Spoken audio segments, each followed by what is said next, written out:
वर्षों पुरानी बात है। रतनपुर के जंगल में एक लालची भेड़िया रहता था जिसका नाम था मंगल। मंगल भेड़िया एक नंबर का लालची एवं झूठा था। लेकिन अब मंगल भेड़िया दिन व दिन कमजोर होता जा रहा था क्योंकि जंगल में उसे पेट भर खाना ही नहीं मिल पाता था।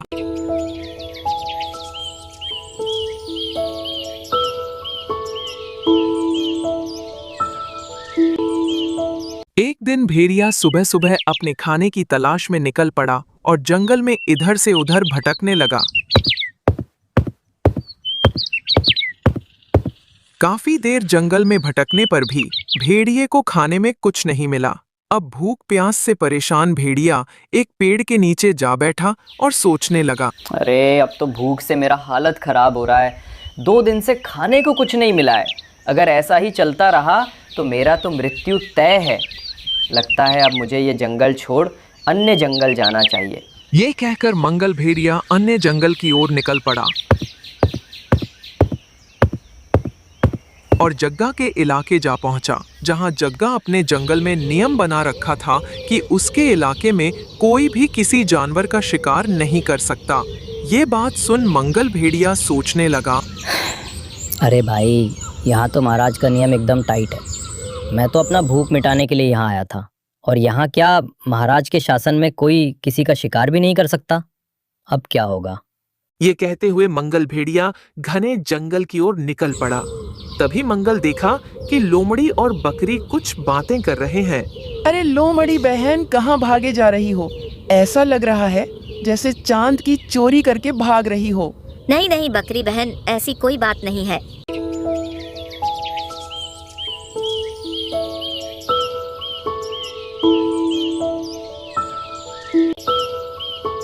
चांद की चोरी बुरा आइडिया नहीं है। अरे मंगल क्या सोच रहा है? अब तुम्हें ये जंगल में राज करने का रास्ता मिल चुका है। मुझे इस जंगल में कुछ ऐसा करना होगा ताकि जंगल के सभी जानवर मुझे डरने लगे, खासकर वो शेर। उस रात भेड़िया गुफा में योजना बना रहा था।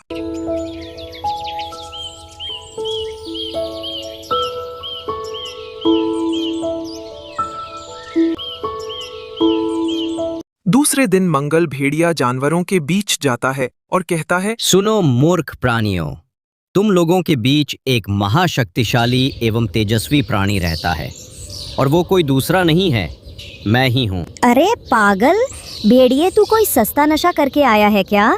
इस जंगल की सभी जानवर जानते हैं कि तुम्हारे पास शक्ति तो दूर की बात है, तुम्हारे पास हिम्मत भी नहीं। तुम सब मूर्ख हो। तुम लोग मेरे पूर्वजों के बारे में नहीं जानते हो। जिस दिन मेरे पूर्वजों के बारे में तुम लोगों को पता चलेगा, तुम लोग मुझसे सवाल जवाब करना बंद कर दोगे। अरे पागल भेड़िए, ऐसी क्या थी तुम्हारे पूर्वजों के पास जो तुम इतना बकवास किए जा रहे हो सुबह सुबह? जरा हमें भी तो बताओ। अरे मूर्ख प्राणी, ध्यान से सुनो मेरे दादा पर। दादा ने चांद को चोरी करके एक रात के लिए छुपा देते थे, और अब मैं भी 18 वर्ष का हो चुका हूँ, और अब वो सारी शक्तियाँ मेरे पास भी हैं। अरे लगता है ये भेड़िया पागल हो गया है। चलो भागो यहाँ से। भागो भागो मूर्खो यहाँ से।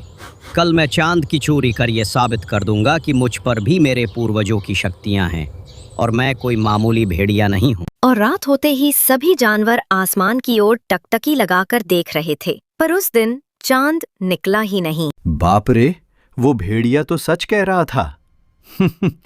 सच में वो भेड़िया शक्तिशाली है। सच में वो चांद की चोरी कर लिया।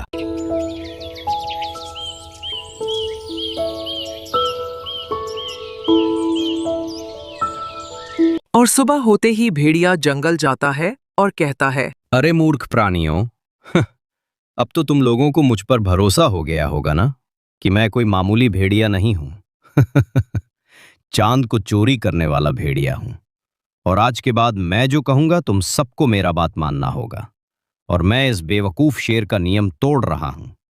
अब हर रोज तुम लोग मेरे शिकार के लिए एक एक करके आया करोगे, नहीं तो मैं तुम सबको अपना दिव्य शक्ति से मार दूंगा। और अब उसे दिन से हर रोज भेड़िए के शिकार के लिए भेड़िए के पास एक एक जानवर जाया करते थे, और ऐसे ही भेड़िए का दिन बड़े ही आराम से कट रहा था। एक दिन जंगल के सबसे चालाक जानवर लोमड़ी की पारी आ गई भेड़िए के पास जाने का, और अब लोमड़ी अपनी जान बचाने के लिए अन्य जंगल की ओर भागने लगी।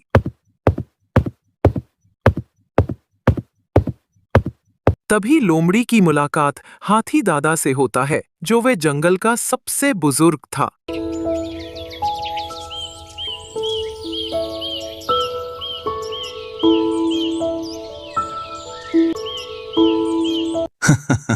अरे लोमड़ी बेटा, कहाँ भागे जा रहे हो? क्या बताऊं हाथी दादा, हमारे रतनपुर के जंगल में एक चांद चोरी करने वाला भेड़िया आ गया है, जो जंगल में अत्याचार कर रहा है।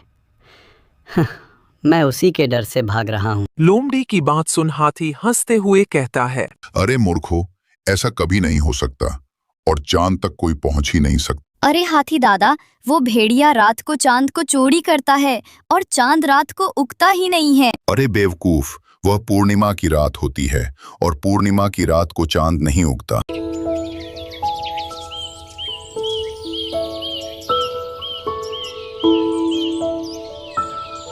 हाथी की बात सुन लोमड़ी सोचने लगी, अच्छा तो ये बात है, वो सातिर भेड़िया जंगल के सारे जानवरों को मूर्ख बना रहा है। फिर वो लोमड़ी वापस जंगल लौट जाती है और भेड़िए की सारी सच्चाई जंगल का राजा जग्गा को बताती है। लोमड़ी की बात सुन जग्गा की आंखें खुल गई। फिर जंगल का राजा जग्गा वो भेड़िए को वही मार डाला और फिर सभी जानवर खुशी खुशी पहले की तरह रहने लगे।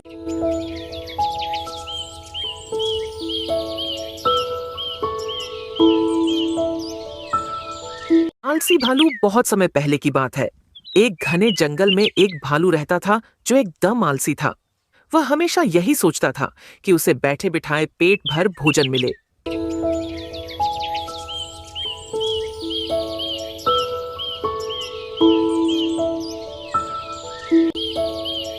एक दिन भालू जंगल में सुबह सुबह भटकने लगा ताकि खाने में उसे कुछ मिल जाए।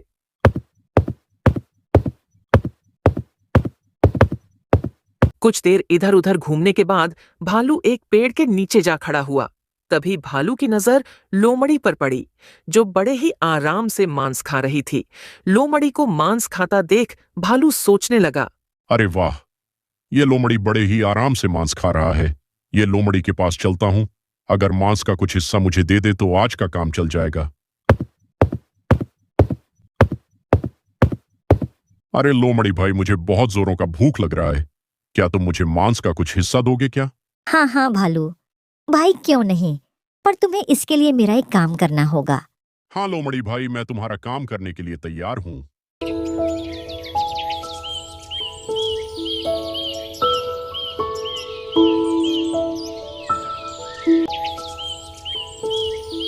हाँ तो फिर चलो मेरे साथ।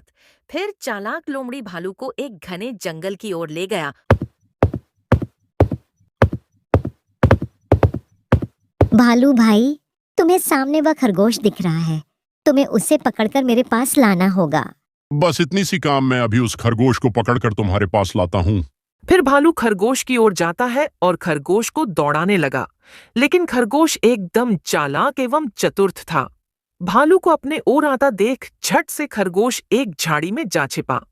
यह देख आलसी भालू खरगोश को ढूंढने की कोशिश भी नहीं किया और वापस लौट लोमड़ी के पास जाता है। फिर अरे लोमड़ी भाई, वह खरगोश तो बहुत ही चंचल निकाल, मुझे अपनी ओर आता देख एक झाड़ी में जाग घुसा।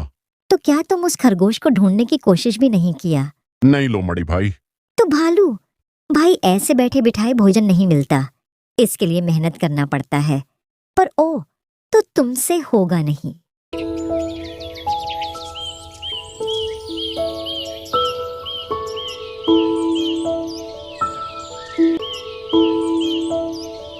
लोमड़ी की बात सुन भालू वहां से निराश होकर लौट गया और उसे समझ आ गया कि मांगने से कुछ नहीं मिलता है, उसके लिए मेहनत करना पड़ता है।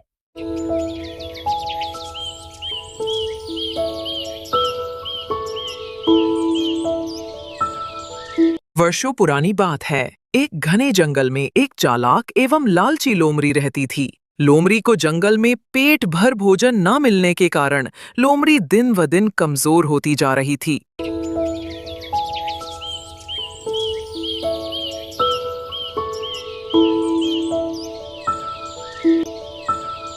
दिन लोमड़ी अपनी खाने की तलाश में जंगल में इधर से उधर भटकने लगी।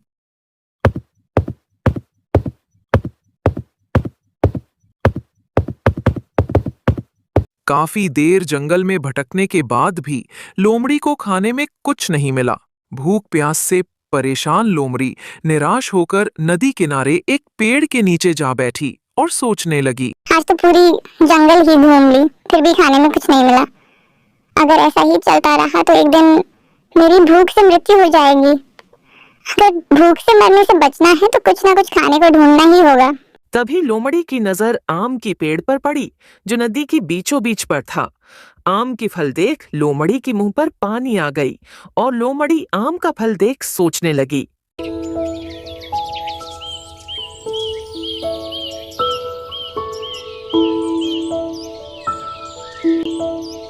अरे वाह, ताजा ताजा आम की फलियां तो बहुत ही स्वादिष्ट होगा।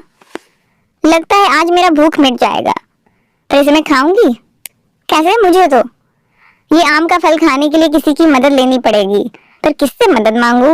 यहाँ तो कोई दिख भी नहीं रहा है जो मेरी मदद कर सके। अब जंगल की ओर चलती हूँ, शायद मेरी मदद के लिए कोई मिल जाए। यह कहकर चालाक लोमड़ी घने जंगल की ओर निकल पड़ी। तभी उसे रास्ते में हाथी दादा मिल जाता है। हाथी दादा को देख लोमड़ी बड़े ही चालाकी से कहती है, हाथी दादा को मेरा प्रणाम। हाथी दादा, मैं तो आपको ही ढूंढ रही थी। क्या बात है लोमड़ी, आज तो बहुत ही मीठी मीठी बातें कर रही हो। और मुझे क्यों ढूंढ रही थी? हाथी दादा, क्या आप मेरी एक सहायता कर सकते हैं? हाँ हाँ, क्यों नहीं, बताओ। और आज तुम्हें मेरा जरूरत कैसे पड़ गया? कहीं कोई तुम्हारा ये चाल तो नहीं है?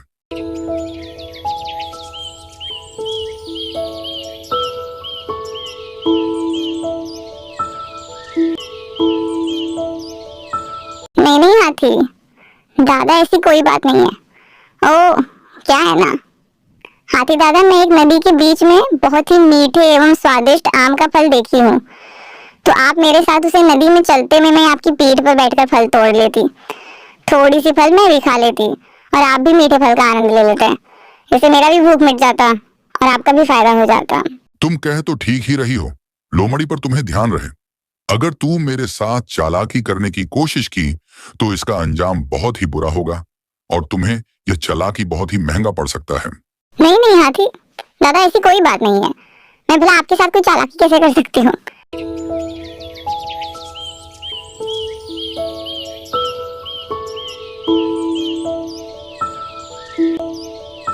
फिर दोनों उस नदी की ओर निकल पड़े।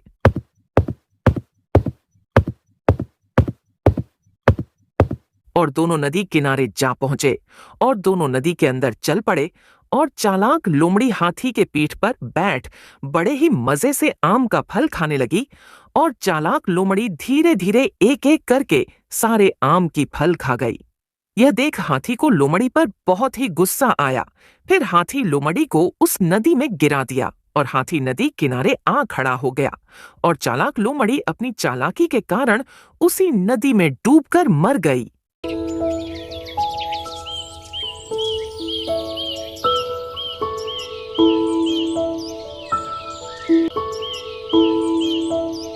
मैं तुम्हें पहले ही चेतावनी दिया था, पर तू मेरी बात सुनी नहीं। जैसी करनी वैसी भरनी। आज तू अपने चालाकी के कारण अपनी जान गंवा बैठी। तो दोस्तों, हमें ये कहानी से ये शिक्षा प्राप्त होती है कि धोखेबाजी का नतीजा हमेशा गलत ही होता है। जो दूसरों के साथ विश्वासघात करता है, उसके साथ भी वैसा ही होता है। तो अगर ये कहानी अच्छा लगा हो तो प्लीज़ इस वीडियो को अपने दोस्तों के पास शेयर ज़रूर करें और इसी तरह से नए नए कहानी वीडियो देखने के लिए इस चैनल को लाइक करें, सब्सक्राइब करें। धन्यवाद।